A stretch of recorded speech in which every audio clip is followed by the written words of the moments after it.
Hi, I'm Radar Technician Bob, and I'd like to begin a series of videos I'm going to call Bob's Look-Sees Back.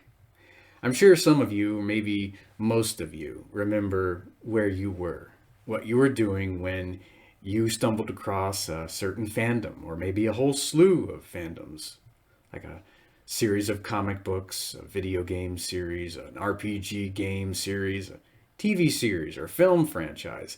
And I, like most of you, have a whole slew of fandoms that I'm into. This series will be ongoing, and today I'd like to talk about what it was like seeing Star Wars for the first time from my perspective, from that of a guy born blind. The year was 1992. I was 8 years old. It was a cold January or February night, and I was in my room playing with my Teenage Mutant Ninja Turtles action figures at the time. CBS was going on in the background. I heard that evening announcer say, "This is CBS." And then I hear this blaring of trumpets, this fanfare of trumpets coming from our living room TV. And my mom calls me to come out and watch something called Star Wars, The Empire Strikes Back with her. She says, these movies are going to be around years and years after we're all gone from this world. But this is still going to be on everybody's lips.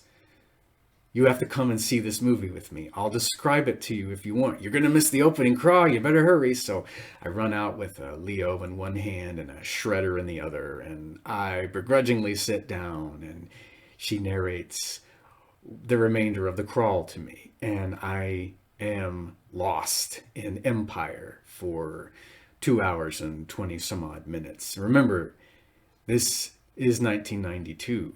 There is no audio description track on an Amazon Prime or a Disney Plus or a Netflix to describe what you're seeing on screen. There is no Mr. or Miss Magic voice. If you were born blind, like myself, or if you were blinded in an accident or lost your sight over time, you had to depend on the kindness and the patience of close friends and family to narrate things to you. You still do in some cases, and I'd like to do a video on more shows I wish to see audio description added to at a later time. Anywho, we got to Darth Vader for the first time, and Mom described his ebony armor and his flowing cape and his respirator mask with those soulless lenses. And he sounded like a guy who could crack a planet in two if he so desired. I remember him dispatching Admiral Ozzel for bringing the fleet of Star Destroyers out of hyperspace too close to the Hoth system. And I thought, this guy is on a completely different level from Shredder and Krang. If you fail this guy more than a few times, I don't know how many times Ozzel failed him. I would like to know. If you fail this guy, you're done.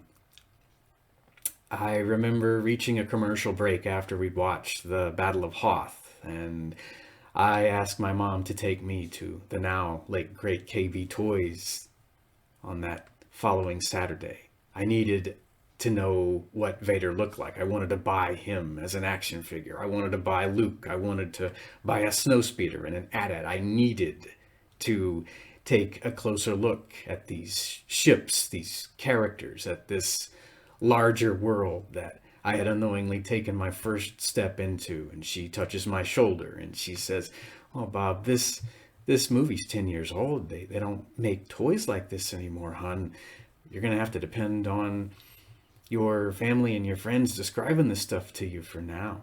But I didn't mind. I loved The Empire Strikes Back. We got to the duel between Darth Vader and Luke, and that was the first time I had seen a main protagonist give it his all, and he still lost. And that was the first cliffhanger I'd experienced. You know, you go to a video store in those days and rent G.I. Joe or Transformers miniseries, and they would all be edited together. You couldn't speculate.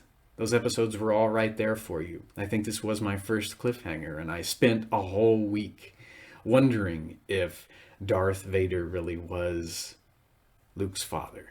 I wondered what that Emperor was capable of, who Vader had talked to via hologram. And then when the next Friday night rolled around and they had aired Return to the Jedi, I ran into the living room with no figures in hand. I knew I wouldn't be bored, and we were off to the races again, and I had a ball with Return of the Jedi. Or maybe a half sphere, if you like that better.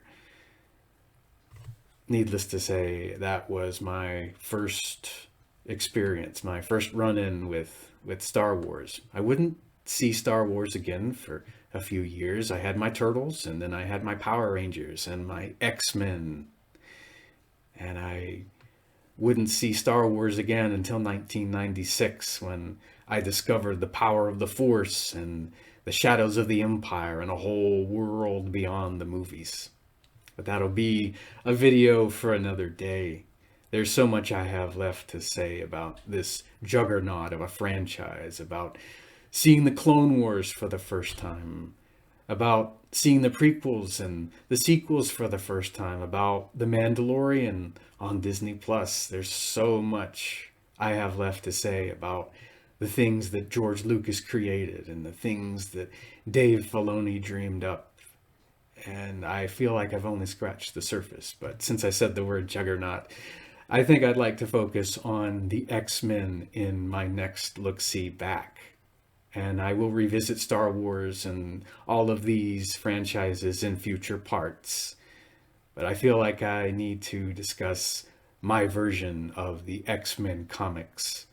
The version that I'll always consider to be my comics in 1993, 1994. I'm sure most of you know what that is by now. But that'll be next time. And if you like what you've seen here, please hit the like button and subscribe and click the notification button so you'll know when I post anything in the future. I will hear you later.